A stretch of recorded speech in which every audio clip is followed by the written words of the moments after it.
நேற்றும் இன்றும் என்றும் மாறாத எங்கள் தேவனே, சர்வ வல்லம் உள்ளவரே, மகத்துவம் மகிமை நிறைந்தவரே, இந்த நாள்ல உம்மை ஸ்தோத்திரிக்கிறோம், உம்மை வாழ்த்துகிறோம், உம்மை மகிமைப்படுத்துகிறோம், உம்மை உயர்த்துகிறோம். ஆண்டவரே, நீர் ஒருவரே எல்லா கனத்துக்கும் பாத்திரரா இருப்பதற்காக ஸ்தோத்திர. ஆண்டவரே, எல்லா துதியும் கனமும் ஒருவருக்கே செலுத்துகிறோம். ஆண்டவரே, நீரை தொடர்ந்து கர்த்தாவே எங்களை காத்து வருகிறீர், வழிநடத்தி வருகிறீர், பாதுகாத்து வருகிறீர், போஷித்து வருகிறீர், போதித்து வருகிறீர், வழிநடத்தி வருகிறீர். அதற்காக நன்றி செலுத்துகிறோம்.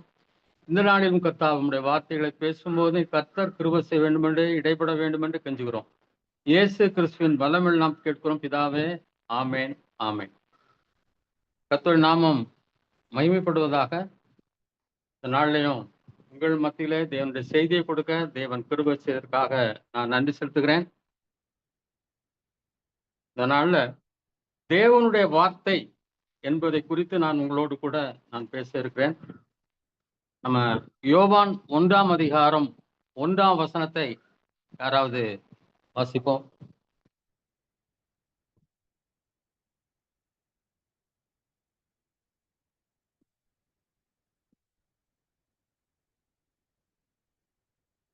ஆதியிலே வார்த்தை இருந்தது, அந்த வார்த்தை தேவனிடத்தில் இருந்தது, அந்த வார்த்தை தேவனாயிருந்தது.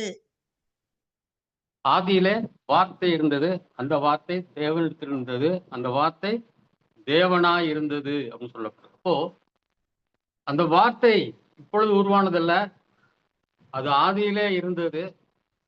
இந்த பிகினிங், இன் தி ஆரிஜின் என்று சொல்லப்படுகிறது. அது எப்போ இருந்தது, எவ்வளவு காலம், எத்தனை 6000-மா 10,000-மா லட்சம் ஆண்டாத்து நமக்கு தெரியாது. அப்போவே நினைச்சது இந்த வார்த்தை இருந்தது, அது தேவனோடு கூட இருந்தது. அது என்னவா இருந்துச்சு? அது is a God, word is a God. அது வார்த்தை, தேவனுடைய வார்த்தை தேவனாக இருந்தது என்று சொல்லி நம்ம இங்கே பார்க்கிறோம். அடுத்ததாக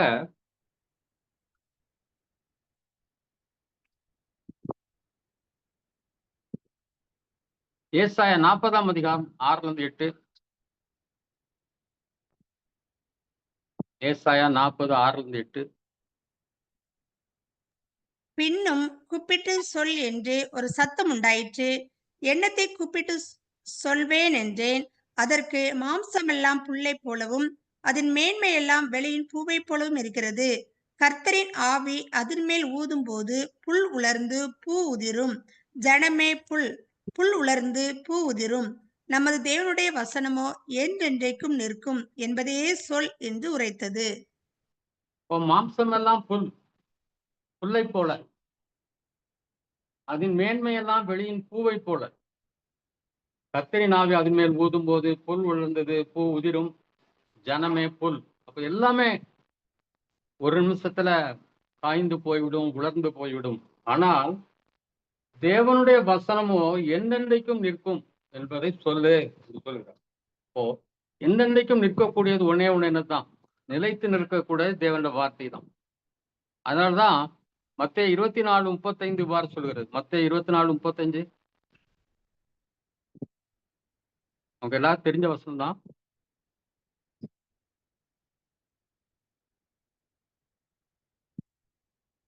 வானமும் பூமியும் ஒழிந்து போகும், என் வார்த்தைகளோ ஒழிந்து போவதில்லை. வானம் பூமியும் ஒழிந்து போகும், என் வார்த்தைகளோ ஒழிந்து போவதில்லை. இதெல்லாம் வேதத்தினுடைய மேன்மை, மகத்துவத்தை பார்க்கணும். வானமும் ஒழிஞ்சு போயிருமா, பூமியும் ஒழிஞ்சு போயிருமா, ஆனா வார்த்தை கடைசி வரைக்கும் என்ன செய்யும், நிலைத்திருக்கும் என்று சொல்லப்படுகிறது. 138ஆம் சங்கீதம் 2ஆம் வசனம் வாசிப்போம். 138ஆம் அதிகாரம் சங்கீதம் 138:2. உமது பரிசுத்த ஆலயத்திற்கு நேராக நான் பணிந்து உமது கிருபையின் நிமித்தமும் உமது உண்மையின் நிமித்தமும் உமது நாமத்தை துதிப்பேன். உமது சகல பிரஸ்தாபத்தை பார்க்கிலும் உமது வார்த்தையை நீர் மகிமைப்படுத்தி இருக்கிறீர். சகல பிரஸ்தாபத்தை பார்க்கணும், அவர் உருவாக்கிய எல்லாவற்றை பார்க்கணும், பூமியிலே நாம் காண்கின்ற எல்லாவற்றை பார்க்கலும் அவர் என்ன பண்ணியிருக்காராம், தம்முடைய தேவன் தம்முடைய வார்த்தையை அவர் என்ன பண்ணி வைத்திருக்கிறாரு, மகிமைப்படுத்தி வைத்திருக்கிறார். Glorified word. அவருடைய வார்த்தை மட்டும்தான் மகிமைப்படுத்தப்பட்டது. வேற எந்த இடமோ எந்த புண்ணிய ஸ்தலமோ மகிமைப்படுத்தப்படவில்லை. ஒண்ணே ஒண்ணுதான், அது தேவனுடைய வார்த்தை தான். அது எவ்வளவு பெரிய ஆலயமா இருந்தாலும் சரி, அங்க 2-3 பேர் அங்க கூடும்போது அவர் நடுவில் அவர் வருகிறார். அங்கேயே அவர் என்ன பண்ணதில்லை, வாசம் பண்ணதில்லை. ஆனா அவருடைய வார்த்தையை மட்டும் அவர் என்ன பண்ணி வைத்திருக்கிறார், மகிமைப்படுத்தி வைத்திருக்கிறேன் என்று சொல்வதை நாம் பார்க்கிறோம். யோவான் 17:17 வாசிங்க. யோவான் 17:17.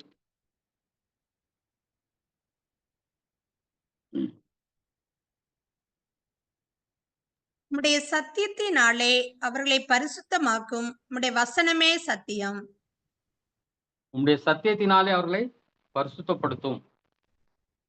அவருடைய வார்த்தை தான் அவர் என்ன செய்து நம்மை பரிசுத்தப்படுத்துகிறது. என்னுடைய உபதேசத்தினாலே இப்பொழுதே சுத்தமாய் இருக்கிறீர்கள் என்று சொல்கிறார் இயேசு கிறிஸ்து சீசர்களை பார்த்து. அப்போ வார்த்தை என்ன படுத்துது, நம்மை பரிசுத்தப்படுத்துவதாக அங்கே காணப்படுகிறது. வாலிபன் தன் வழியை எதினால் சுத்தம் பண்ணுவான், தம்முடைய வாக்கின்படி தன்னை காத்துக்கொள்வதனால் தானே. அதை காத்துக்கொள்ளும்படி இருதயத்தில் வைத்திருக்கிறேன் அப்படின்றார். அப்போ அந்த வசனம் தான் என்ன செய்து நம்மை பரிசுத்தப்படுத்துகிறது, தூய்மைப்படுத்துகிறது. எபிரேயர் 4:12 வாசிப்போம். எபிரேயர் 4:12.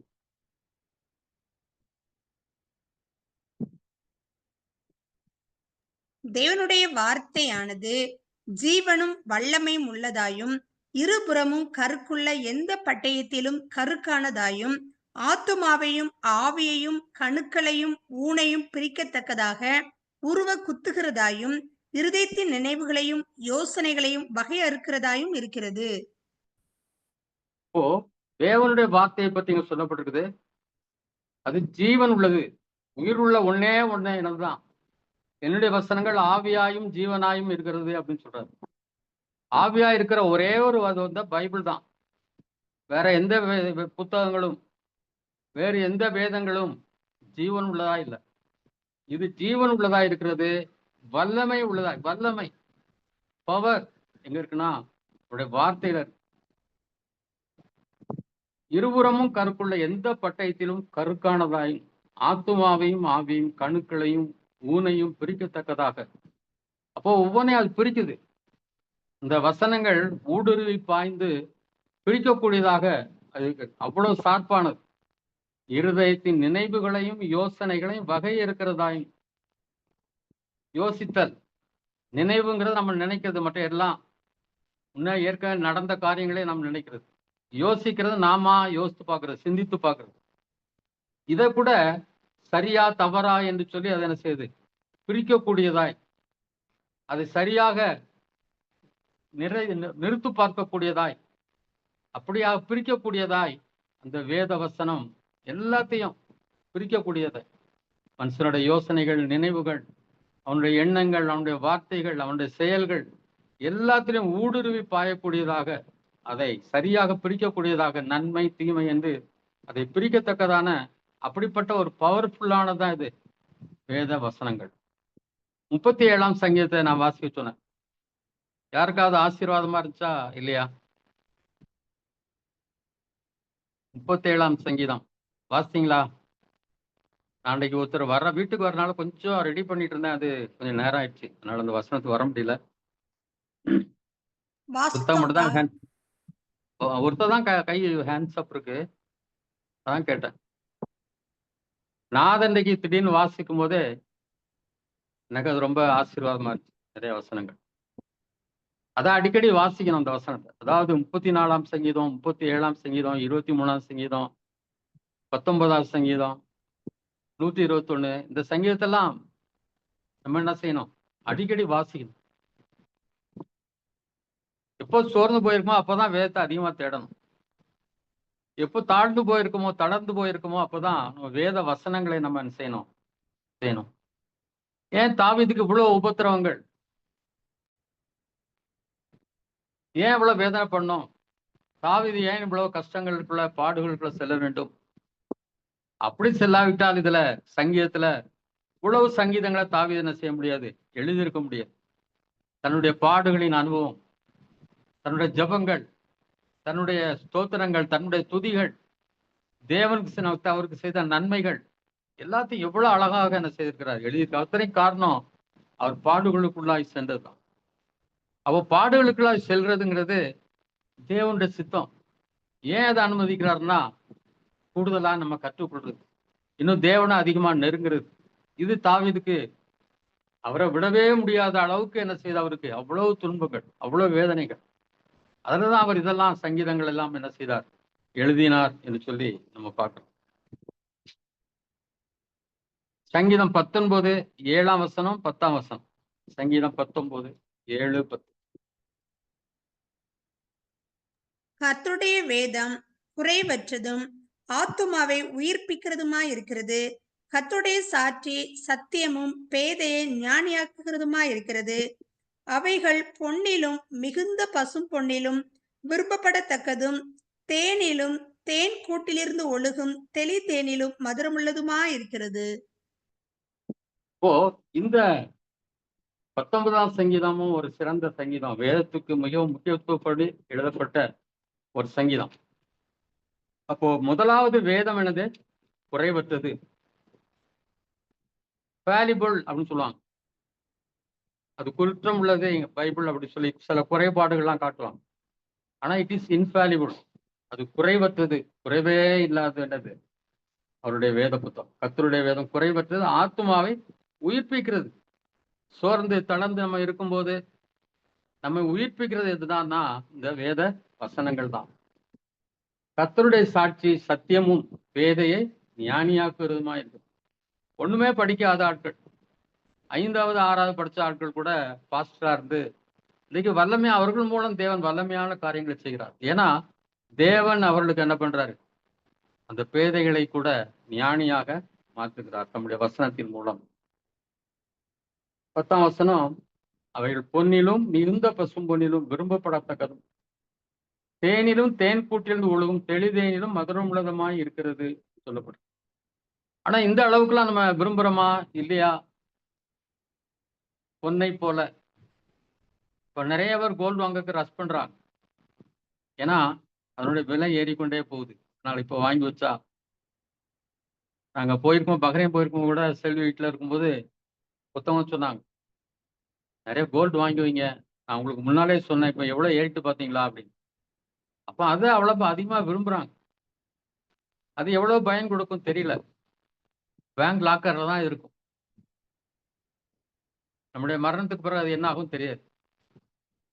அது திருடரும் கண்ணமிட்டு திருடுவார்கள் இருக்கு. அங்கேயும் திருடுறவங்க எல்லாம் இருக்காங்க. ஆனா அதைத்தான் மனிதன் நாடுகிறான். ஆனா அது எப்படி இருக்கான், பொன்னிலும் மிகுந்த பொன்னிலும் விரும்பப்படத்தக்கதும் தேனிலும் தேன் கூட்டிருந்து ஒழுகும் தெளிதேனிலும் மதுரமாயிருக்கு. தெளிதேன் வர தேன்லாம் இன்னைக்கு எவ்வளவு விலை கொடுத்து வாங்கினாலும் உண்மையான தேனா கிடைக்க மாட்டேங்குது. நான் தேன் கூட்டிலிருந்து ஒழுகக்கூடிய அந்த தேனை போல இனிமையான. அப்படிப்பட்ட ஒரு மதுரமானது தேவையுள்ள நேரங்கள்ல, நெருக்கமான சமயங்கள்ல, நமக்கு ஆறுதல் தேவையான நேரங்கள்ல, யோசனைகள் தேவையான நேரத்துல, வழிநடத்தல் தேவையான நேரத்துல அது உதவி உள்ளதாக அது காணப்படுது. அந்த தேவ வார்த்தை மூலம் கிடைக்கிற ஆசீர்வாதங்களை சிலவற்றை நாம் பார்ப்போம். 119ஆம் சங்கீதம் 105ஆம் வசனம். 119ஆம் சங்கீதத்துல நிறைய காரியங்கள் இதை பற்றி சொல்லப்பட்டிருக்கும். வேத வசனங்களுடைய ஆசீர்வாதங்கள் ஒரு சிலதான் நம்ம பார்க்க போறோம். 105. உம்முடைய வசனம் என் கால்களுக்கு தீபமும் என் பாதைக்கு வெளிச்சமா இருக்கிறது. அது வழி நடத்துகிறது. எப்படி நடக்கணும், எப்படி பேசணும், எப்படி செவி கொடுக்கணும், இன்னும் நடக்க போகிற காரியங்கள் எல்லாத்துக்கும் நம்ம நடக்க வேண்டிய பாதைகளை அது காட்டக்கூடியது. கால்களுக்கு தீபமும் பாதைக்கு வெளிச்சத்தை கொடுக்கக்கூடியது. இன்னைக்கு ரொம்ப நாளைக்கு பிறகு லேப்டாப் யூஸ் பண்ணலையே அப்படின்னு சொல்லிட்டு எப்படியாவது யூஸ் பண்ணி பார்த்தா ஓபன் பண்ணா அவ்வளவு நல்ல வசனங்கள், எனக்கு தேவையான வசனங்கள். ஊழியத்துல நான் கொஞ்சம் இப்ப இருந்த ஊழியத்திலிருந்து நான் விலகி வந்தேன். இன்னும் என்ன செய்யறது, எப்படி செய்யறதுங்கிறது யோசிக்கிறதுக்கு நல்ல ஒரு ஆலோசனை எல்லாம் அந்த வசனங்கள் இன்றைக்கு பார்த்தேன். திடீர்னு ஒரு லேப்டாப்ல ஓபன் பண்ணும்போது இப்போ எங்க இருந்தாலும் பரிசுத்த ஆவியானவர் தம்முடைய வசனங்கள் மூலம் நம்மை வழிநடத்துகிறவராக இருக்கிறார். அதுதான் கால்களுக்கு தீபம், பாதைக்கு வெளிச்சமாக அது காணப்படுகிறது. மத்தேயு 4:4 வாசிங்க. மத்தேயு 4:4.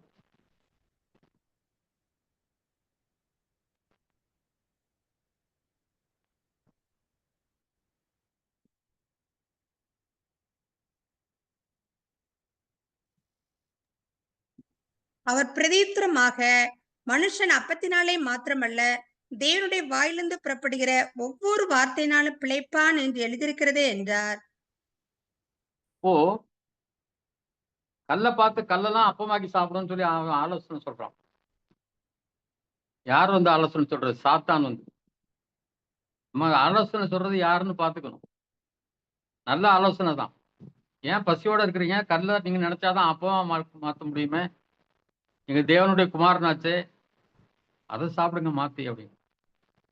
ஆனா தேவனுடைய வார்த்தையினால் அவர் ஒரு வார்த்தை சொன்னா அதிலே எனக்கு பிழைப்பு உண்டாகிவிடும், நான் அவருடைய வார்த்தைக்கு தான் காத்திருக்கிறேன் அப்படின்னு சொல்றத அங்க பார்க்கணும். இப்போ வனாந்திரத்துல அவங்க எல்லாம் நாங்க பசிக்குதே, எங்களை சாவாக குழந்தைங்கும் போது, நாளை காலையில பாரு அப்படின்றாரு. அங்க என்னது? பனியோடு சேர்ந்து மண்ணா கிடைக்கிறத பார்க்கும். இதே சாப்பிட்டு சாப்பிட்டு போர் அடிச்சிருச்சு, அங்க உட்காந்து கறி சாப்பிட்டோமே அப்படிங்கும் போது அவர்கள் வனாந்திரத்துல என்ன கிடைச்சது? காடைகள் கிடைத்தது. தாகத்தினால் சாகுறோமே அப்படிங்கும் போது அப்போ ஒரு வார்த்தை அவர் சொல்லும் போது இங்க கற்பாறையிலிருந்து தண்ணீர் வந்தது. எலியா அவனுக்கு தண்ணியும் வத்தி போச்சு, சாப்பாடு இல்லைன்னு சொல்லும்போது என்ன செய்தார்? காகத்தை கொண்டு முதல்ல போஷிச்சு வந்தார். நீ அங்க போ, கேரூத் ஆற்றண்டையில போய் உட்காரு அப்படின்னு சொன்னார். ஆனா அந்த ஆறு ஒரு நாள் வத்தி போயிடுச்சு. நம்பி இருந்த ஆறு வத்தி போயிட்டுது. ஆனாலும் அவர் ஒரு வார்த்தை சொல்லும் போது அங்க இருந்து என்ன வந்துச்சு? ஒரு காகம். காகம் கூட பத்திரமா என்னதை கொண்டு வருது? கறி சாப்பாடு கொண்டு வருது, கோத்தை கொண்டு வருது டெய்லி. அதை தீர்ந்த இன்னொரு வார்த்தை சொல்றாரு, ஒரு விதவை மூலம் அங்கே போஷிப்பதை பார்க்கும். இப்போ அவர் ஒரு வார்த்தை சொன்னா போதும், அந்த ஒவ்வொரு வார்த்தையினால்தான் அந்த உலகமே உருவானது. அப்போ அந்த வார்த்தையை கொண்டு அவர் என்ன செய்றார்? நம்மை போஷிக்க வல்லவராய். நம்முடைய மாம்சீக தேவையா இருந்தாலும் சரி, ஆன்மீக தேவையா இருந்தாலும் அவருடைய வார்த்தைகள் நம்ம என்ன செய்யுது? போஷிக்கக்கூடியதாய் இருக்கிறதை பார்க்கிறோம். ரோமர் 15ஆம் அதிகாரம் 4ஆம் வசனம் வாசிங்க. ரோமர் 15:4. தேவ வசனத்தினால் உண்டாகும் பொறுமையினாலும் ஆறுதலினாலும் நாம் நம்பிக்கை உள்ளவர்களாகும்படிக்கு முன்பு எழுதியிருக்கிறவைகளை எல்லாம் நமக்கு போதனையாக எழுதியிருக்கிறது. இப்போ தேவ வசனத்தினால் என்ன கிடைக்குதான்? பொறுமை. முதல்ல உண்டாகிறது பொறுமை இல்லையா? நமக்கு வசனம் தான் நம்ம என்ன செய்யுது? நம்ம கோபம் வரும்போது, எரிச்சல் வரும்போது, கவலை வரும்போது, சோதனை நேரங்கள்ல நமக்கு என்னதை கொடுக்குது? அந்த பொறுமையை கற்றுக் கொடுக்குது. தேவசனத்தினால் உண்டாகும் பொறுமையினாலும், அடுத்து என்ன சொல்லப்படுறது? ஆறுதலினாலும். அந்த வசனத்து மூலம் நமக்கு ஆறுதல் கிடைக்குது. இப்ப பெர்மன்ஸ் பாடல்லாம் பெரிய ஆறுதல். அது காரணம் அவர் எல்லா வசனங்களையும் மனப்பாடம் பண்ணி வைத்திருக்கிறார். மனப்பாடம் பண்ணி அந்த வசனத்தை தான் என்ன செய்யற பாடல்களாக எழுதியிருக்கிறார். அது மூலம் ஆறுதல். இப்போ எப்போ நம்ம ரொம்ப ஆறுதலிட்டு இருக்கும்போது பைபிளை திறந்து படிக்க ஆரம்பிக்கும் போது அதே மூலம் தேவன் நமக்கு ஆறுதலை என்ன செய்யறார்? தருகிறார். தந்து அதோட நம்முடைய நம்பிக்கை என்னது? பெருகுகிறது. நம்ம நம்பிக்கை இழந்து போகாதபடி, நம்ம நம்பிக்கை பெருகும்படி அந்த வசனம் வந்து நமக்கு பொறுமையும் ஆறுதலையும் தருது. அதனால்தான் பழைய ஏற்பாட்டு காரியங்கள்லாம் நிறைய எழுதி வச்சிருக்கிறது. ஏன் அவசியம்னா அது நமக்கு போதனையாக இன்றைக்கும் என்ன செய்யுது? இருக்கிறது. விழுந்து போனவர்களை பற்றி இருக்கிறது. நீனும் விழுந்து போகாதபடி எச்சரிக்கையா இருக்குன்னு சொல்லி. நோவாவை பற்றி, லோத்து, இதெல்லாம் ரொம்ப பார்க்கறக்கே ரொம்ப கன்றாவியா இருக்கு. ஆனால் இங்கெல்லாம் நமக்கு எச்சரிப்பு கிடைக்கிறது. எல்லாத்துலயும் போதனை இருக்கிறது. பைபிள்ல பழைய ஏற்பாட்டுல இருக்கிறது எல்லாமே முன்பு எழுதப்பட்டவர்கள் எல்லாம் நமக்கு போதனையாக எழுதப்பட்டிருக்கிறது. அதனாலதான் ஓல்ட் டெஸ்டமெண்ட் நம்ம படிக்க வேண்டிய அவசியத்தில் இருக்கிறோம். 119ஆம் சங்கீதம் 49:50. 119:49-50.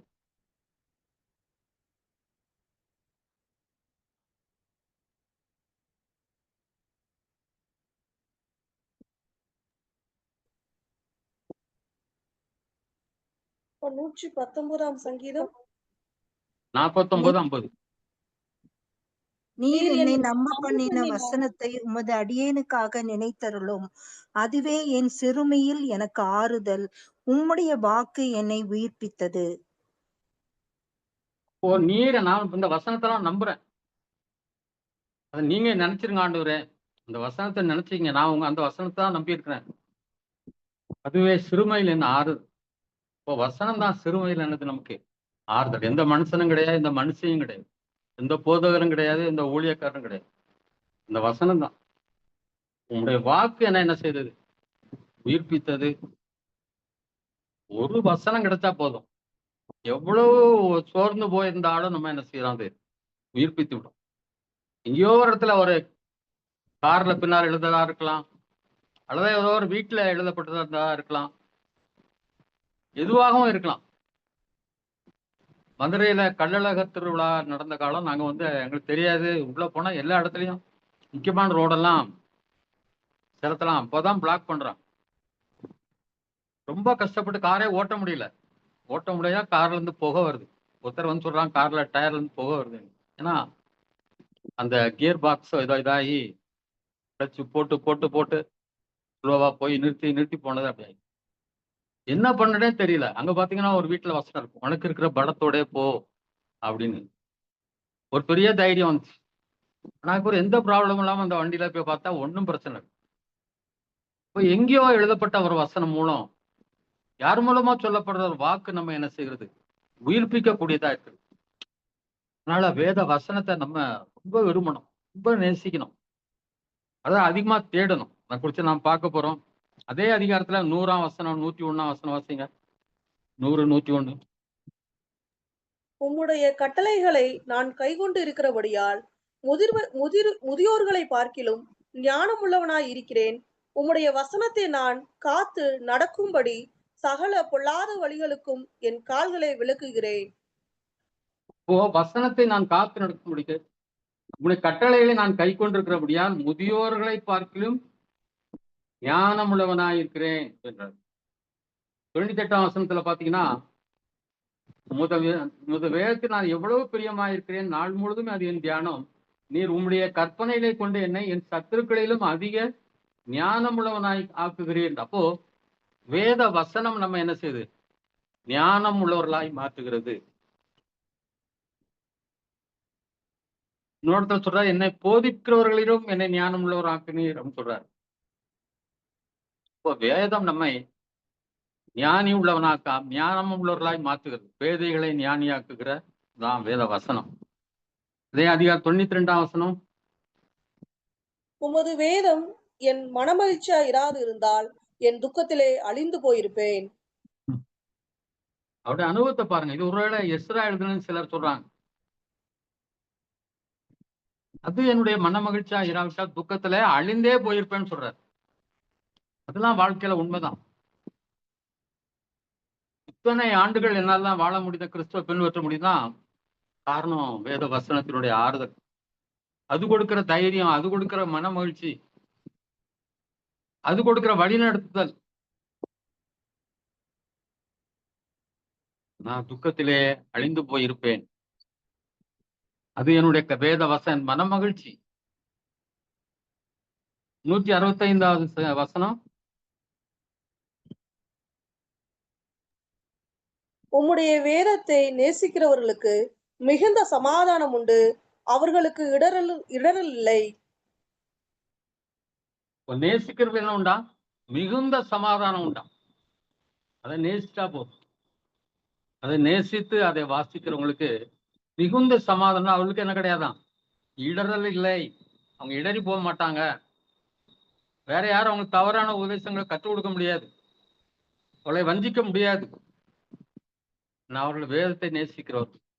இப்போ வேதத்தை நேசிக்கிறவர்களுக்கு மிகுந்த சமாதானம் உண்டு, அவர்கள் இடறி போக மாட்டாங்க, யாரையும் அவர்களை வஞ்சிக்க முடியாது. 2 தீமோத்தேயு 3ஆம் அதிகாரம் 15 17. 2 தீமோத்தேயு 3, 15-17.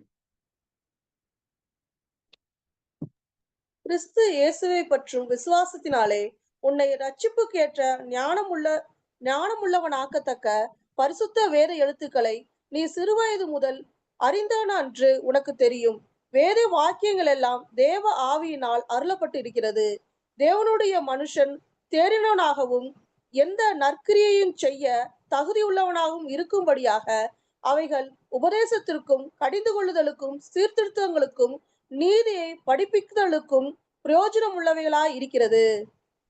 கிறிஸ்து இயேசுவை பற்றி விசுவாசத்தினாலே உன்னை ரட்சிப்புக்கேற்ற ஞானம் உள்ளவனாக்கத்தக்க ரட்சிப்புக்கப்படுவதற்கேற்ற ஞானம் உள்ளவனாக்குவது இதுதான் பரிசுத்த வேத எழுத்துக்கள். இது என்னது? பரிசுத்தம் வசனம். பரிசுத்த வேத எழுத்துக்களை சிறு வயது முதல் அறிந்தல் வந்து உங்களுக்கு தெரியும். சின்ன பிள்ளைல இருந்தே நம்ம பிள்ளைங்களுக்கெல்லாம் வசனம் எல்லாம் சொல்லிக் கொடுக்கும். எப்படியாவது நம்முடைய பெரிய ஊழியக்காரங்க சிலர் வீட்டுலாம் கட்டாயம் படிச்சே ஆகணும். ஒரு சங்கீதம் படிச்சு ஒப்பிச்சே ஆகணும். அப்பதான் சாப்பாடு ஞாயிற்றுக்கிழமையில அப்படிலாம் வச்சிருந்திருக்காங்க. அதனால அவங்க நிறைய வசனங்களை கற்றுக்கிறாங்க. வேத வாக்கியங்கள் எல்லாம் தேவ ஆவியினால் அருளப்படும். இந்த வசனங்கள் எல்லாம் யாருடைய கற்பனையா கிடையாது, தேவ ஆவியினால் அருளப்பட்டது. தேவனுடைய மனுஷன் தேறினவனாகவும் எந்த நற்கரியும் செய்ய தகுதி உள்ளவனாக இருக்கும்படியாகும். அப்போ தேர்ச்சி, தேவனுடைய பிள்ளை தேர்ச்சி அடையணும். எந்த நல்ல கிரியை செய்வதற்கும் தகுதி உள்ளவனாக இருக்கும்படிக்கு அவைகள் உபதேசத்துக்கும், கடிந்து கொள்ளுதலுக்கும், சீர்திருத்தலுக்கும், நீதியை படிப்பிக்குதலுக்கும் பிரயோஜனம் உள்ளவர்களாக இருக்கும். இப்ப வேத வசனங்கள் எதுக்கெல்லாம் பிரயோஜனம் போது? உபதேசத்துக்கு, கடிந்து கொள்ளுதலுக்கு, தகுதி செய்யும்போது கடிந்து கொள்ளுதல், சீர்திருத்துறது, நீதியை படிப்பிப்பதற்கு அது பிரயோஜனமுள்ளதாக இருக்கிறது சொல்லப்படும். யோவான் 8ஆம் அதிகாரம் 32ஆம் வசனம் 36ஆம் வசனம். யோவான் 8:32. சத்தியத்தையும் அறிவீர்கள், சத்தியம் உங்களை விடுதலையாக்கும் என்றார். 36. ஆகையால் குமாரன் உங்களை விடுதலையாக்கினால் மெய்யாகவே விடுதலையாவீர்கள். சத்தியத்தையும் அறிவீர்கள், சத்தியம் உங்களை விடுதலையாக்கும். சத்தியம்ங்கிற தேவ வசனம். இப்போ சத்தியத்தை அறியும் போதுதான் சத்தியம் நமக்கு என்ன கிடைக்குது? விடுதலை கிடைக்கும். போதே ரொம்ப கவலையா இருக்கிறான், கவலையிலே ஆழ்ந்திருக்கிறான். உங்கள் கவலைகளை எல்லாம் அவர் மேல் வைத்து விடுங்கள். கவலைப்படுவதால் எவன் தன் சரீரத்தில் ஒரு முழத்தை கூட்ட முடியும்? ஆகாயத்து பட்சிகளை கவனித்து பாருங்கள், அவைகள் நூற்கிறதும் இல்லை, உழைக்கிறதும் இல்லை. அவைகளையும் தேவன் என்ன செய்கிறார்? பிழை பூட்டுகிறார். இந்த மாதிரி வசனங்கள் எல்லாம் அப்ப நம்ம அந்த கவலையிலிருந்து நம்ம என்ன செய்து விடுவிக்கிறது. ஒரு பயத்தோடு கூட இருக்கும்போது, பயப்படாதே, நான் உனக்கு துணை நிற்கிறேன். இந்த வசனம் நம்ம என்ன செய்யுது? அதை விடுவிக்கிறது. பயத்திலிருந்து, கவலையிலிருந்து, என்னென்னத்துக்கும் எல்லாத்துக்கும் என்ன இருக்குது? சத்திய வசனங்கள். அதை நம்ம அறிந்து கொள்ளும் போது நமக்கு என்ன கிடைக்குது? விடுதலை கிடைக்கிறது. ஒருவேளை தவறி போயிருக்கலாம். நீதிமான் 7 தரம் விழுந்தாலும் அவனை எழுந்திருப்பான். கர்த்தர் அவனை எழுப்ப வல்லவராய் இருக்கிறாரே. இந்த வசனங்கள் அவனை என்ன செய்யும்? எழுப்பிவிடும். ஒரு சத்தியத்தை அறியும் போதுதான் நமக்கு என்ன கிடைக்கிறது? விடுதலை கிடைக்கும். ஒரு சத்தியத்துக்கு இடாதான் அங்க சொல்லப்படுது, குமாரன் உங்களை விடுதலை ஆக்கினால் மெய்யாகவே விடுதலையாகும். ஏன்னா வேத வசனம் தான், அந்த வார்த்தை தான் தேவன், தேவன் தான் வார்த்தை, வார்த்தை தான் தேவன். அதனால சத்தியத்தை அறிவில் சத்தியம் உங்களை விடுதலையாக்கும், குமாரன் விடுதலையாக்கினால் மெய்யாகவே நீங்கள் விடுதலையாகும். அப்போ அந்த வசனத்தை நம்ம அறிந்து கொண்டு குமாரன் ஆகிய இயேசு கிறிஸ்து நம்ம என்ன செய்யறாரு? விடுதலைப்படுத்துகிறார். எப்படிப்பட்ட ஒரு சூழ்நிலையிலும் நமக்கு விடுதலையை கொடுப்பது அந்த வேத வசனங்கள். மத்தேயு 22:29.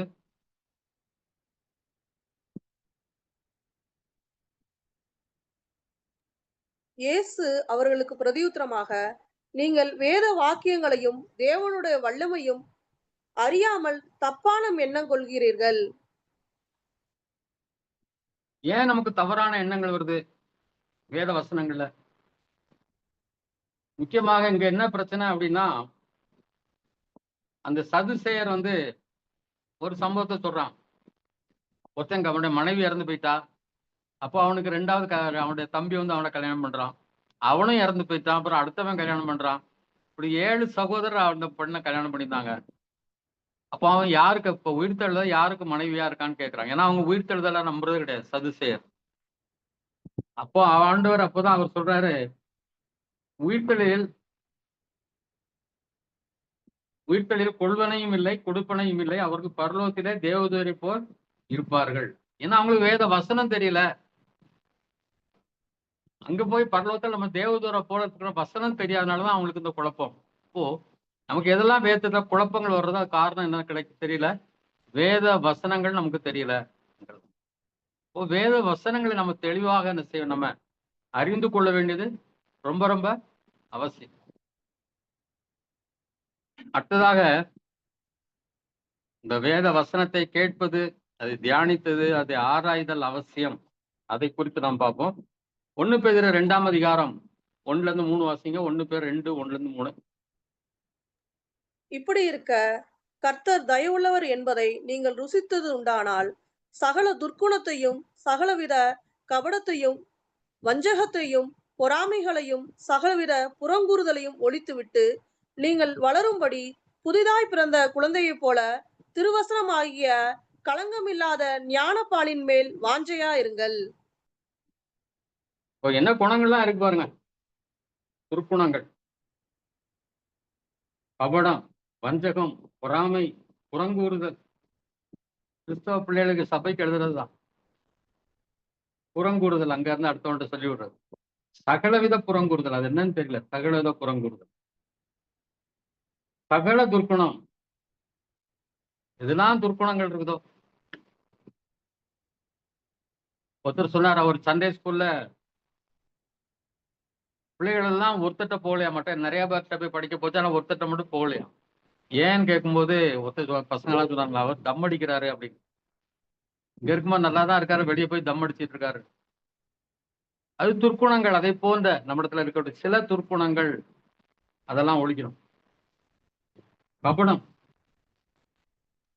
உள்ள ஒண்ணு இருக்கும், வந்த உடனே பிரைஸ் எல்லாம் சொல்றாரு. ஆனா உங்களை தான் நினைச்சிட்டு இருந்தேன், உங்களுக்கு தான் போன் பண்ண நினைச்சிட்டு இருந்தாலும் சொல்லுவான்.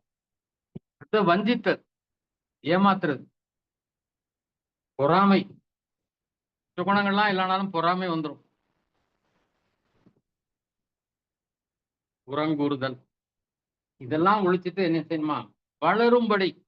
நம்ம வளரணும்னா ஆவிக்குரிய வளர்ச்சி அடையிறதுக்கு ஒன்னே ஒரு வழி என்னதான், புதிதாய் பிறந்த குழந்தைகளை போல. புதுசா பிறந்துச்சுன்னா அந்த குழந்தைக்கு அவ்வளவு என்ன வரும், பாருப்பா அழுதுட்டே இருக்கும். எப்ப பார்த்தாலும் அழுதே அப்படின்னா அதுக்கு பசிக்குது. அதான் புதிதாய் பிறந்த குழந்தைகளை போல. வயசான குழந்தைகள்லாம் அதுக்கு பிறகு அதை சாப்பிட வைக்கிறதே பெரிய பாடாயிருக்கு. நான் அதான் சாப்பிடுவேன், இதை சாப்பிட மாட்டேன், சாப்பாடு இல்லைனாலும் பரவாயில்ல அப்படி சொல்ற காரணம். புதிதாய் பிறந்த குழந்தைகளை சொல்லியிருக்காரு. அதை போல திருவசனமாகிய களங்கமில்லாத ஞானப்பால், கலப்படமே இல்லாத ஞானப்பால் இதுதான் வசனம். ஏன்னா பிரசங்கத்திலாம் சில கலப்படங்கள் இருக்கும். தனியிடத்தை இழுத்துக்கொள்ள முடியாது, தன்னுடைய சபைக்கே வரும்படியாக சில புதிதான காரியங்கள்லாம் கற்றுக் கொடுப்பாங்க. ஏன்னா இப்போ சிலர் நிறைய நம்ம சபைக்கு வரணுங்கிறக்க சினிமா பாட்டு தான் பாடுறாங்க. மதுரையெல்லாம் ஒருத்தர் இருக்கார், அவர் உடனே சினிமா பாட்டு தான் எல்லாத்துக்கும். ஏன்னா சபைக்கு அப்படிப்பட்ட விசில் அடிச்சுட்டு ஒரு கூட்டம் வந்துருக்கு சபை. அவங்க பிரசங்கம் பண்றது தவறான உபதேசமா தான் இருக்கும். ஆனா களங்கமில்லாத ஞானப்பால் எதுனா இந்த வேத வசனம் டைரக்டா நம்ம படிக்கிறது. அது மேல என்ன இருக்கணுமா, வாஞ்சையாயிருங்கள், அப்படி தாகமாயிருங்கள். லூக்கா 11:27-28 வாசிங்க. லூக்கா 11:27-28.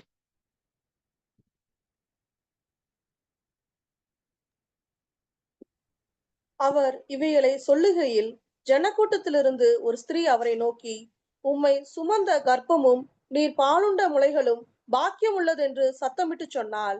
அதற்கு அவர், அப்படியானாலும் தேவனுடைய வார்த்தையை கேட்டு அதை காத்து கொள்கிறவர்களே அதிக பாக்கியவான்கள் என்றார். அப்ப மரியாளுடைய கற்பம் தான் பாக்கியம் உள்ளது அப்படின்னு ஒரு அம்மா சொல்றாங்க. ஏன்னா உண்மை சுமந்தது, உங்களுக்கு பால் கொடுத்தது, அதனால அந்த தாய் தான் சிறந்தது அப்படின்னு சொல்லி. ஆனாலும் தேவனுடைய வார்த்தையை கேட்டு அதை காத்துக் கொள்வர்களே அதிக பாக்கியவான்கள்ன்றார். இப்ப மரியாதை விட அதிக பாக்கியவான் கிருபை பெற்றவர்கள் யார் தான்? அந்த வசனத்தை கேட்டு அதன்படி நடக்கிறவர்கள். ஓ, நம்ம அதுபடி கேட்டு நடந்தா மரியாதை விட நம்ம அதிக கிருபை பெற்றவர்களா காணப்படும். இப்படிதான் போற்றுவாங்க. கிருபை பெற்றவளே வாழ்க, ஸ்திரீகளுக்குள்ளே நீ ஆசீர்வதிக்கப்பட்டவள் அப்படின்னு சொல்லுவாங்க. ஆனா அதை விட பாக்கியசாலி யாருன்னா, யார் அவருடைய வார்த்தையை கேட்டு அது நடக்கிறது. ஒரு முறை இயேசு கிறிஸ்து ஒரு வீட்டுல உட்கார்ந்து பிரசங்கம் பண்ணிட்டு இருக்காரு. சொல்றாங்க, உன்னுடைய அப்பா, உன்னுடைய தங்கை, உன்னுடைய சகோதர சகோதரிகள், அம்மா எல்லாம் காத்துட்டு இருக்காங்க வெளியே. அப்போ அவர் சொல்ற, எனக்கு தாய் தகப்பனை யார் தான்? என்னுடைய வசனத்தை கேட்பவர்லாம் தாயின் தகப்பனை. ஏன் அவங்க வெளியே உட்கார்ந்துருக்காங்க, உள்ள வரல. உள்ள வந்து வசனத்தை கேட்க வரல, வெளியே உட்கார்ந்துட்டு வர பாக்குறதுக்கு வந்திருக்காங்க. எந்த தேவைக்காக வந்தாங்களுக்கு தெரியுது. அப்போ நீங்க தான் பாக்கியவான்னு சொல்லிடுற. அவங்கதான் தாயும் சகோதரன் சகோதரி நீங்க தான். ஏன்னா நீங்க தான் என்னுடைய வார்த்தைகளை கேட்டுக்கொண்டிருக்கிறீர்கள் சொல்றேன். இப்போ வார்த்தையை கேட்பவர்கள், அதை காத்துக்கொள்வது தான் அதிக பாக்கியவான்களா இப்போ இருக்கிறோம். யாக்கோபு 1:21-25. யாக்கோபு 1:21-25. ஆகையால் நீங்கள் எல்லாவித அழுகையையும் கொடிய துர்க்குணத்தையும் ஒழித்துவிட்டு உங்கள் உள்ளத்தில் நாட்டப்பட்டதாயும் உங்கள் ஆத்துமாக்களை ரட்சிக்க வல்லமை உள்ளதாய் இருக்கிற வசனத்தை சாந்தமாய் ஏற்றுக்கொள்ளுங்கள். அல்லாமலும் நீங்கள் உங்களை வஞ்சியாதபடிக்கு திருவசனத்தை கேட்கிறவர்களாய் மாத்திரமல்ல, அதன்படி செய்கிறவர்களாயும் இருங்கள். எண்ணத்தினாலெனில் ஒருவன் திருவசனத்தை கேட்டு அதன்படி செய்யாதவனானால் கண்ணாடியிலே தன் சுய முகத்தை பார்க்கிற மனுஷனுக்கு ஒப்பாயிருப்பான். அவன் தன்னைத்தானே பார்த்து அவ்விடம் விட்டு போனவுடனே தன் சாயல் இன்னது என்பதை மறந்து விடுவான். சுயாதீன பிரியனாகிய பூரண பிரமாணத்தை உற்று பார்த்து அதிலே நிலைத்திருக்கிறவனே, கேட்கிறதை மறைக்கிறவனாய் இராமல் அதற்கேற்ற கிரியை செய்கிறவனாய் இருந்து தன் செய்கையில் பாக்கியவானாய் இருப்பான். ஆமீன். ஆகையால் நீங்கள் எல்லாவித அழுக்கையும் கொடிய துர்க்குணத்தையும் ஒழித்துவிட்டு, இதெல்லாம் ஒழிச்சிட்டு உங்கள் உள்ளத்தில் நாட்டப்பட்டதாயும் உங்கள் ஆத்மாக்களை ரட்சிக்க வல்லமை உள்ளதுமாயிருக்கிற வசனத்தை சாந்தமாய் ஏற்றுக்கொள்ளும். அப்போ சொல்லப்படுற வசனத்தை என்ன செய்யணும்? சாந்தமாய் ஏற்றுக்கொள்ளும். என்ன இவர் இப்படி பாஸ்டர் இப்படி பேசுறாரு, ஏன் அவர் இப்படி போதிக்கிறாரு அப்படிலாம் சொல்லாம சாந்தமா என்ன செய்யுங்க? ஏற்றுக்கொள்ளும். அல்லாமலும் நீங்கள் வசனம் உங்களை வஞ்சியாதபடி, நீங்களே வஞ்சிக்காதபடிக்கு என்ன செய்யுங்க? அதை கேட்கிறவங்களா மாத்திரம் இல்ல, அதன்படி செய்கிறவர்களாயும் வசனம் என்ன சொல்லுதோ அதன்படி செய்யணும். அல்லது நீங்களே உங்களை என்ன செய்யறீங்க? வஞ்சித்துக் கொள்கிறீர்கள், ஏமாற்றிக் கொள்கிறீர்கள். எண்ணத்திலா நிலையில் ஒருவன் திருவசனத்தை கேட்டும் அதன்படி செய்யாதவனானால் கண்ணாடியிலே தன் சுபாவ முகத்தை பார்க்கிற மனுஷனுக்கு ஒப்பாயிருக்கிறான். அவன் தன்னைத்தானே பார்த்து அவரிடம் விட்டு போன உடனே தன் சாயல் இன்னதென்பதை மறந்து விடுவான். கண்ணாடியில பார்க்கும்போது முகம் தெரியும், ஆனா வெளியே கண்ணாடியை விட்டு நீங்கின பிறகு என்ன செய்யாது? முகம் எப்படி இருக்குன்னே தெரியாது. அத மாதிரி ஆளா நீங்க மாறிடுவீங்க. சுயாதீன பிரமாணமாகிய பூரண பிரமாணத்தை, ஏன் 2வது பிரமாணம் கொடுக்கப்பட்டது அப்படின்னா, இது சுயாதீன பிரமாணம். கட்டாயம் சர்வாங்க பலி செலுத்தணும், பானபலி செலுத்தணும், இதை செலுத்தணும், அந்த பலி செலுத்தணும், ஓய்வு நாள்ல ஓய்ந்திருக்கணும், ஒரு வேலையும் செய்யக்கூடாது. இப்படிப்பட்ட அந்த பிரமாணங்கள் இல்லாமல் சுயாதீன பிரமாணம். சுயாதீனா நம்ம சுயநீதியா என்ன செய்யலாம்? நாமவே சுயாதீனமா தேர்ந்தெடுக்கிறோம். ஒருவன் ஒரு நாளை முக்கியமாக சிறப்பானதாக கருதுகிறான். ஆனா ஒருவன் எல்லா நாளையும் ஒரே மாதிரி நினைக்கிறான். சிலருக்கு ஞாயிற்றுக்கிழமை தான் ரொம்ப முக்கியமான பரிசுத்தமான நாள்.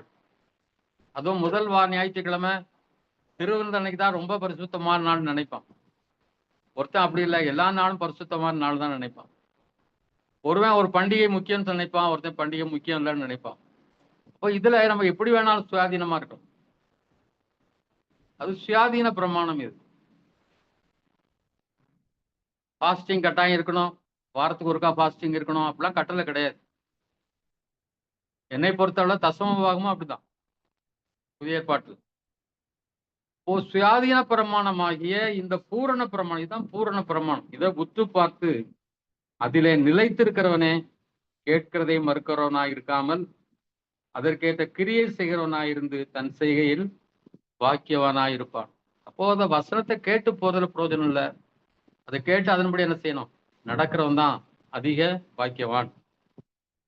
யோசுவா 1:8 வாசிங்க. யோசுவா 1:8.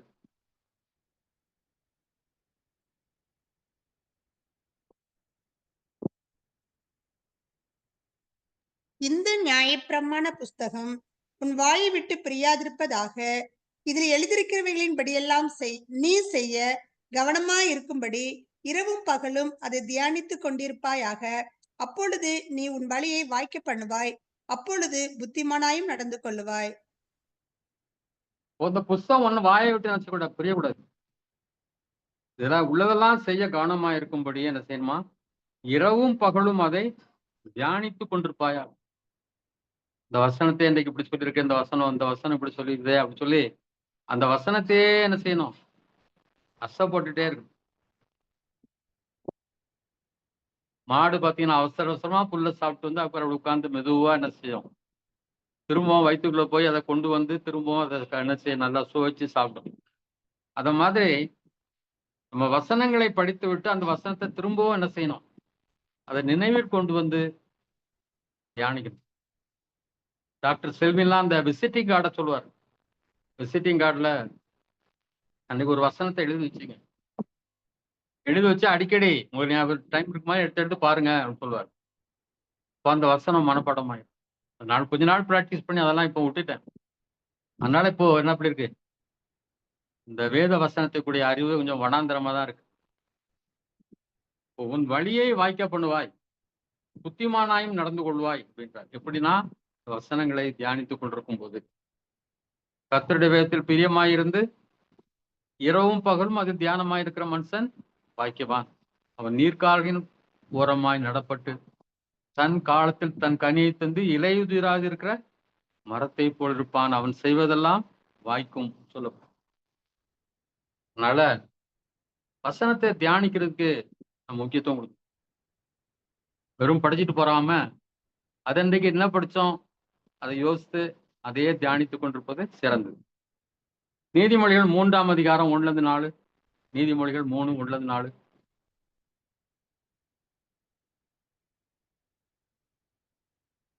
என் மகனே, என் போதகத்தை மறவாதே. உன் இருதயம் என் கட்டளைகளை காக்க கடவது. அவைகள் உனக்கு நீடித்த நாட்களையும் தீர்க்காயுசையும் சமாதானத்தையும் பெருக பண்ணும். கிருபையும் சத்தியமும் உன்னை விட்டு விலகாதிருப்பதாக. நீ அவைகளை உன் கழுத்திலே பூண்டு அவைகளை உன் இருதயமாகிய பலகையில் எழுதிக்கொள். அதனால் தேவனுடைய பார்வையிலும் மனுஷருடைய பார்வையிலும் தயையும் நற்புத்தியும் பெறுவாய். போதகத்தை மறக்காத, உன் இருதயம் என் கட்டளைகளை காக்க கடவுது. என்ன கொடுக்குமா? அவைகள் உனக்கு நீடித்த நாட்களையும் தீர்க்காசையும் சமாதானத்தையும் பெருக பண்ணும். இதெல்லாம் பெருக பண்ணும். கிருபையும் சத்தியமும் உன்னை விட்டு விலகாது இருப்பதாக. இன்னைக்கு கிருப கிருப கிருப எல்லாம் கிருபன்னு சொல்லி சத்தியத்தை விட்டு விலகி போய் எங்க இருக்காங்க? பலரும் அதை பற்றி தான் பேசிட்டு இருக்காங்க. சப்போட்டா சிலரு, விரோதமா பலர் சிலரு, நடுநிலையா சிலர் என்ன செய்யறாங்க? இன்னைக்கு பேசிட்டு இருக்காங்க ஒருத்தரை குறிச்சு. நம்மளது எல்லாம் இடதான் அதுதான் கிருப, அதுதான் கிருப அப்படி பாடினாங்க. நல்லதுதான், நிச்சயம் கிருபதான், எல்லாமே கிருபதான். காலையில எழுந்திருக்கிறதும் கிருபதான், சாயந்தரம் படுக்க போறதும் கிருபதான், மறுபடியும் எழுந்திருக்கிறது கிருபதான், எல்லாமே கிருபதான். ஆனா சத்தியமும் அங்க அழகா இருக்கு பாருங்க. கிருபையும் சத்தியமும் உன்னை விட்டு விலகாதிருப்பதாக. அவைகளை உன் இருதயத்துல பலகி எழுதிக்கொள், மனப்பாடம் பண்ணுன்னு சொல்லியிருக்கு. நான் கொஞ்ச நாள் மனப்பாடம் பண்ணி விட்டதுனால இப்ப தேட வேண்டியிருக்கு. அந்த வசனம் எங்க இருக்குன்னு தேடி தேடி தேடி கண்டுபிடிக்க வேண்டியது. மொபைல்ல கூகுள் மேல தான் தேடி கண்டுபிடிக்க வேண்டியிருக்கு ஒவ்வொரு வசனத்தையும். அதனால வசனத்தை மனப்பாடம் பண்ணி இருதயத்துல என்ன செய்யுங்க? எழுதி கொள்ளுங்க. அதனால் தேவனுடைய பார்வையிலும் மனுஷருடைய பார்வையிலும் உன் நற்புத்தியை தயையும் நற்புத்தியும் பெறுவாய். உள்ளேயும் ஆசீர்வாதம், வெளியேயும் ஆசீர்வாதம். இதனால இந்த வசனத்தை மனப்பாடம் பண்றதுனால, அது கீழ்ப்படுகிறதுனால கிருபையும் சத்தியமும் இணைந்து செல்வதனாலே அந்த வார்த்தை மாம்சமாகி எப்படி வந்தாராம்? கிருபையும் சத்தியம் நிறைந்தவராய் நம்ம மத்தியில வாசம் பண்ணினார் என்று சொல்லப்பட்டிருக்கு. எப்பவுமே 2 ரெக்கை உண்டு. 2 ரெக்கை இருந்தா தான் பறக்க முடியும். அப்படிதானே? ஒரு ரெக்கை இல்லைன்னா பறக்க முடியாது. கிருபைங்கிற ஒரு ரெக்கையினால் என்ன செய்ய முடியாது? பறக்க முடியாது. கிருபையும் வேண்டும், சத்தியமும் வேண்டும், ஜெபமும் வேண்டும், வேத வசனங்களும் வேண்டும். அதனால எவ்வளவு அருமையாக வசனங்கள்லாம் சொல்லப்படுது. அவருடைய பரிபூர்ணத்தினால் நாம் எந்த ஒரு கிருபையின் மேல் கிருபை பெற்றோம். கிருபையும் சத்தியமும் இயேசு கிறிஸ்துவின் மூலமாய் உண்டாயின. இப்போ 2மே அங்கதான். இந்த வார்த்தை மாம்சமாகி கிருபையினாலும் சத்தியத்தினால் நிறைந்தவராய் நமக்குள்ளே வாசம் பண்ணினார். அவருடைய மகிமையை கண்டோம். அது பிதாவுக்கு ஒரே பேரானவருடைய மகிமைக்கு ஏற்ற மகிமையாக இருந்தது. கிருபையினாலும் சத்தியத்தினால் நிறைந்தவராய். எல்லாத்திலையும் கிருபையை நம்பி இருக்கணும். தாழ்மை உலகத்துல கிருபை பெருகிறது. ஆனா அதே நேரத்துல சத்தியத்தினால் நம்ம என்ன செய்யணும்? நிறைந்திருக்கணும். எல்லாத்திலையும் கிருபையில நம்பி இருக்கணும். எல்லாத்திலையும் அவருடைய கிருபையை நம்பி இருக்கணும். ஆனா சத்தியத்திலும் நம்ம தேறினவர்களாக நம்ம இருக்க வேண்டியது அவசியமாய் காணப்படுகிறது. ஒரு சில வசனங்களோடு நம்ம முடிக்க போறோம். ஓசியா 4ஆம் அதிகாரம் 6ஆம் வசனம் வாசிங்க. ஒரு எச்சரிக்கை. ஓசியா 4:6.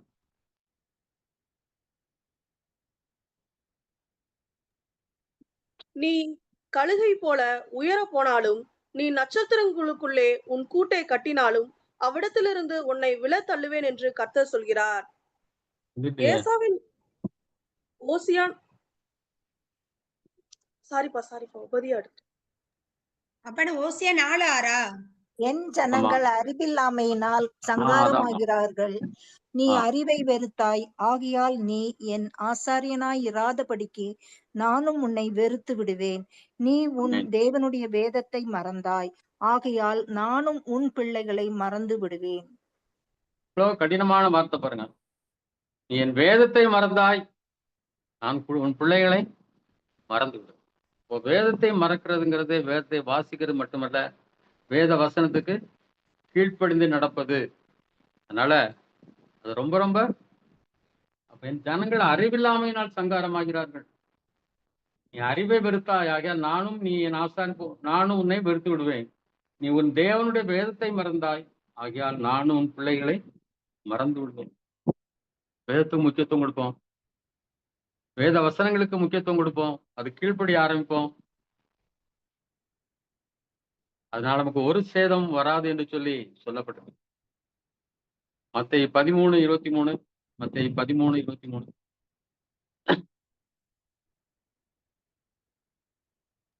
நல்ல நிலத்தில் விதைக்கப்பட்டவனோ வசனத்தை கேட்கிறவனாகவும் உணர்கிறவனுமாய் இருந்து 100ஆகவும் 60ஆகவும் 30ஆகவும் பலன் தருவான் என்றார். இப்போ வசனத்தை கேட்டு என்ன பண்ணுமா? என்ன சொல்லப்பட்டிருக்கு? நல்ல நிலத்தில் விதைக்கப்பட்டோம்னா வசனத்தை கேட்கிறவனாயும் உணர்கிறவனாயும் இருந்து உணரணும் இந்த வசனத்தை. அப்படியே அதெல்லாம் காது உள்ளவன் கேட்க கடவன் அப்படின்னாரு. காது உள்ளவன் கேட்க அர்த்தம் எனக்கு விருப்பத்தோட கேட்கணும், கீழ்ப்படியும்படி கேட்கணும். எல்லாருக்கும் காது இருக்கு. கேட்டு அதை உணர்ந்து அதன்படி நடக்கிறவன் எப்படி பெறுவானா? 100ஆகவும் 60ஆகவும் 30ஆகவும் பலன் தருவான் என்று சொல்லப்பட்டிருக்கிறார். அதே 13ஆம் அதிகாரத்துல 31, 32 வாசிங்க. வேறொரு ஊமையை அவர்களுக்கு சொன்னார். பரலோக ராஜ்யம் கடுகு விதைக்கு ஒப்பாயிருக்கிறது. அதை ஒரு மனுஷன் எடுத்து தன் நிலத்தில் விதைத்தான். அது சகல விதைகளிலும் சிறியதா இருந்தும் வளரும் போது சகல பூண்டுகளிலும் பெரிதாகி ஆகாயத்து பறவைகள் அதன் கிளைகளில் வந்து அடையத்தக்க மரமாகும் என்றார். பரலோக ராஜ்யம் கடுகு வித மாதிரி இருக்கு. அதை எடுத்து ஒருத்தன் நிலத்துல போட்டா அது வளர்ந்து பெரிய மரமாச்சான். ஆனா ஆக்சுவலா கடுகு மரம் ஆகாது. ஆனா கடுகை இப்போ இங்க ஒப்பிடப்பட்டிருக்கிறதுனா கடுகு எது ஒப்பிடப்பட்ட தேவ வசனம். அந்த வசனத்தை ஒருத்தர் உள்ளத்துல போடும்போது அது வளர்ந்து என்ன செய்யுது? பெரிய மரமாக மாறிவிடுகிறது. இன்னைக்கு எவ்வளவு பெரிய பெரிய ஊழியக்காரங்களா இருக்காங்க, உலகத்தை அசைத்தவர்களா இருக்கிறாங்க. டிஜிஎஸ் தினகரனா இருக்கலாம், ஏஜி மோகனா இருக்கலாம், அல்லது மோகன் சிலாசரஸா இருக்கலாம், அல்லது இன்னும் இருக்கக்கூடிய பெரிய பெரிய ஊழியக்காரங்க உலகம் முழுவதும் இருக்கிறவங்க எல்லாரும் எப்படி ரட்சிக்கப்பட்டால் வேத வசனம் தான். அந்த விதை அவருடைய உள்ளத்துல விழுந்து அது மரமாகி என்ன செய்யுது, வளர்ந்தது. அநேகர் ஆசீர்வதிக்க முடியாது, அநேக பறவைகள் வந்து தங்க முடியாது, அநேக மக்கள் அந்த அவர்கள் மூலமாய் ஆசீர்வதிக்க முடியாது. அந்த கடுகு விதை வளர்ந்து இப்போ இன்னைக்கு விதையை எடுத்து போடுறதுக்கு தான் ஆள் இல்லை. விதையை எடுத்து போடுறதுக்கு ஆட்கள் இல்லை. இவங்ககிட்ட எல்லாம் சொன்னா கேட்க மாட்டாங்க. இவன் பெரிய அரசியல்வாதி, இவன் பெரிய ரவுடி, இவன் பெரிய பணக்காரன், இவன் பெரிய சினிமா நட்சத்திரம், அதனால இவெல்லாம் கேட்க மாட்டான் அப்படிலாம் யோசிக்கிறோம். நான் விதைக்க வேண்டியது விதைச்சுட்டா, ஒரே ஒரு விதை சரியான நிலத்துல விழுந்துடுச்சுன்னா அது 100 60 30 என்ன செய்யும், பலன் தரும். இன்னைக்கு விதைக்கிறதுக்கு தான் ஆள் இல்லை, விதைப்பதற்கு தான் ஆள் இல்லை. ஜெபம் நிறைய பேர் இருக்காங்க. என்கிட்ட கூட 2 பேர் ஆர்கியூ பண்ணாங்க. நம்ம தான் ஜெபம் பண்றோமா, அது போதும், ஜெபம் பண்ணிட்டே தான் பெஸ்ட் மினிஸ்ட்ரி. ஒருத்தர் சொன்ன ஆவியானவர் சொல்லுகிறார், பிரேயர் மினிஸ்ட்ரி தான் பெஸ்ட் மினிஸ்ட்ரி என்று ஆவியானவர் சொல்லுகிறார் அப்படின்னு சொன்னார். நல்லதுதான் ஜெபம் பண்றது. எல்லாரும் ஜெபம் பண்ணிட்டு இருந்தா அமெரிக்காவிலையும் இங்கிலாந்துலையும் ஜெர்மனிலையும் இருந்த இந்தியாவுக்கு வராவிட்டால் நாங்க அங்க ஜெபம் பண்றோம், இந்தியாவுக்காக ஜெபம் பண்ண நினைச்சிருந்தா 12 சீசர்களும் அந்த அபிஷேகம் பெற்ற இடத்துல உட்காந்தே ஜெபம் பண்ணிட்டு இருந்திருக்கலாமே. ஏன் அங்க இந்தியாவுக்கு வரணும், உலகம் முழுவதும் செல்ல வேண்டும்? வசனத்தை எடுத்து விதைக்கணும். விதைச்சாதான் அந்த கடுகு விதை என்ன செய்யும், வளர்ந்து பெரிய மரமாக மாறும். ஒரே ஒரு வசனத்தை வாசித்து முடிப்போம். நீதிமொழி 11:26. நீதிமொழிகள் 11:26.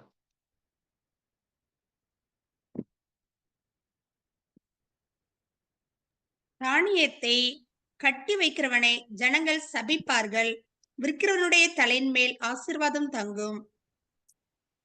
இப்போ தானியத்தை சேர்த்து சேர்த்து வச்சிட்டு இருக்கிறோம். நிறைய வசனத்தை கேட்டு கேட்டு கேட்டு கேட்டு, பிரசங்கம் கேட்டு கேட்டு, பைபிளை படிச்சு படிச்சு நிறைய தெரிஞ்சு வச்சிருக்கோம். அவங்கள யாரும் செய்யறோம், ஆண்டவர் கடவுள் சபிப்பார். அதை விற்கிறவன் மேல் என்ன செய்யும், தலையின் மேல் ஆசீர்வாதம் இருக்கும். இப்போ ஆசீர்வாதம் வேணும்னா என்ன செய்யணும், விற்கணும். வசனத்தை என்ன செய்ய வேண்டும், விற்க வேண்டும். அவங்க தெரிஞ்சதெல்லாம் மற்றவங்களுக்கு சொல்லிக் கொடுக்கணும். கட்டாயம் தெருவில் நின்றுதான் நீங்க சுவிசேஷம் பிரசங்கிக்கணும்னு நான் சொல்லலை. உங்க வீட்டுல பக்கத்துல இருக்கிறவங்களுக்கு தெரிஞ்ச கிறிஸ்தவர்களை கூட்டு வச்சு ஜெபம் பண்ணுங்க, ஒரு சில வசனங்களை பேசுங்க, எவ்வளவோ கத்திருப்பீங்க. இப்போ எத்தனை வருஷமா இது நடக்குது தெரியல, 2-3 வருஷமா நடக்குது. 6 நாள் சுவிசேஷ வசனத்தை கேட்டு இந்த வசனங்கள்லாம் மற்றவங்களுக்கு சொல்லிக் கொடுங்க. உங்களுக்கு தெரிஞ்ச ஆண்டவர் கற்றுக் கொடுக்குறேன், நீங்க கற்றுக் கொடுக்க ஆரம்பிங்க.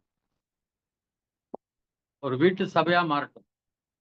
ஞாயிற்றுக்கிழமை வைக்கலனாலும் பரவாயில்ல, காலையில வைக்க வேண்டாம், நைட்ல வைங்க, இல்லை சனிக்கிழமை வைங்க. ஒரு ஓய்வு நேரத்துல வச்சு கொஞ்சம் பேர் வரட்டும். உங்க மூலம் ஒரு 4 குடும்பம் ரட்சிக்கப்பட்டுமே. தானியத்தை கட்டி வைக்காதீங்க. அது விற்கிறவனுடைய தலையின் மேல் ஆசீர்வாதம் தங்கும். உங்க மேல ஆசீர்வாதம் வரட்டும், உங்க குடும்பத்தின் மேல் ஆசீர்வாதம் வரட்டும். ஆண்டவருடைய வார்த்தைகளை பிரசங்கிக்க ஆரம்பிங்க. அந்த வாரம் ஒரு சர்ச்சுக்கு போறேன், அடுத்த வாரம் இன்னொரு சர்ச்சுக்கு போறேன், இதுதான் நான் ஓடிட்டு இருக்கேன். ஒரு இடத்துல உட்காந்து என்ன செய்யல, அடை காத்துட்டு இருக்கல, எப்படா குஞ்சு வெளியே வரணும் முட்டை மேடம். ஓடிக்கொண்டே இருக்கிறேன் என்னால முடிஞ்ச அளவுக்கு. இன்னைக்கு ஒருத்தர் வராருங்கிறதுக்காக ஒரு பெரிய சூப்பர் காட்டுல விரிப்பு விரிக்கிறதுக்குள்ள என்னால முடியவே முடியல. கால் இழுக்குது, கை ஒரு பக்கம் எடுத்துட்டு போகுது. ஆனாலும் இன்னும் ஓடணும். ஒரு 5 ஆண்டுகளாவது ஆண்டவர் கவனம் கொடுத்தா, கிருபை கொடுத்தா, எங்கேயாவது இன்னும் அதிகம் பேருக்கு போய் சொல்லணும் அப்படிங்கிற வாஞ்சியோடு கூட தான் இங்க உட்கார்ந்து கொண்டிருக்கேன். வேற எந்த வாஞ்சியும் கிடையாது. வேற எல்லாம் இருக்கிறவைகள் போதும் என்று எண்ணுங்கள். எல்லாம் சட்டை அனுப்பும்போது இவ்வளவு சட்டையா, அவ்வளவு டிஷர்ட்டா, இந்த வருஷம்லாம் ட்ரெஸ்ஸே எடுக்கக்கூடாது, எல்லாத்தையும் நிறைய தந்திருக்காரு. பணமும் அப்படித்தான். சேர்த்துலாம் வைக்கணும்னு ஆசை கிடையாது. பரலோகத்தில் சேர்த்து வைக்கணும், ஆத்மாக்களை சேகரிக்கணும்.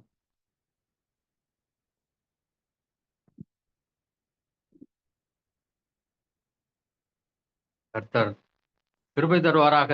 இந்த வசனங்கள் மூலம் உங்களை ஆசீர்வதிப்பாராக. ஜெபம்.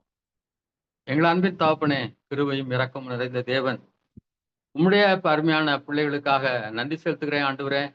நன்றி செலுத்துகிறேன் ஆண்டவரே.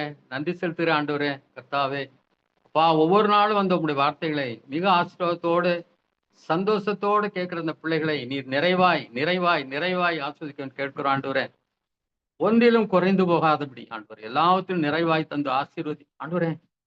இவர்கள் மூலமாய் ஆண்டவர் இவர்கள் ஞானமுள்ளவனாக்க பரிசுத்த வேத எழுத்துக்களை இன்னும் அதிகமாய் கற்றுக்கொண்டு ஆண்டவரே ஞானமாய் போதிக்க உதவி செய்யுங்கப்பா ஆண்டவரே. இவர்கள் மூலமாய் அநேக குடும்பங்கள் கட்டப்படட்டும், அநேக குடும்பங்கள் எழுப்பப்பட்டும் கர்த்தாவே, அநேகர் ஆசீர்வதிக்கப்பட்டும் கர்த்தாவே. ஆண்டவரே நமக்கு ஸ்தோத்திரம். இவருடைய தலையின் மேல் ஆசீர்வாதம் தங்கட்டும் கர்த்தாவே. அடுத்து எங்களுக்கு தெரிந்தவைகளை எல்லாம் அவருக்கு எளிதாக மற்றவர்கள் கற்றுக் கொடுக்க கிருபை தாங்கப்பா. வரங்கள் கிரியை செய்யட்டும், ஊழியங்கள் கிரியை செய்யட்டும் அப்பா.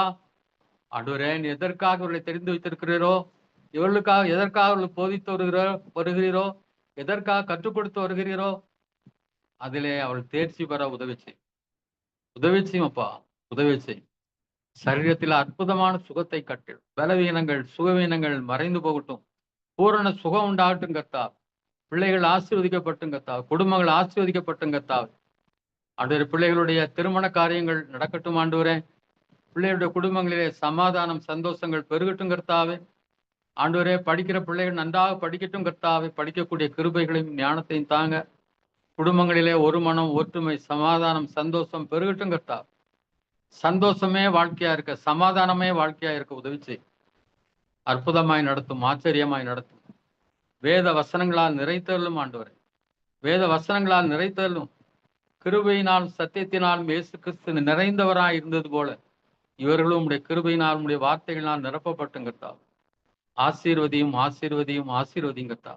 இயேசு கிறிஸ்து நாம் கேட்கிறோம் நல்ல பிதாவே. ஆமேன், ஆமேன்.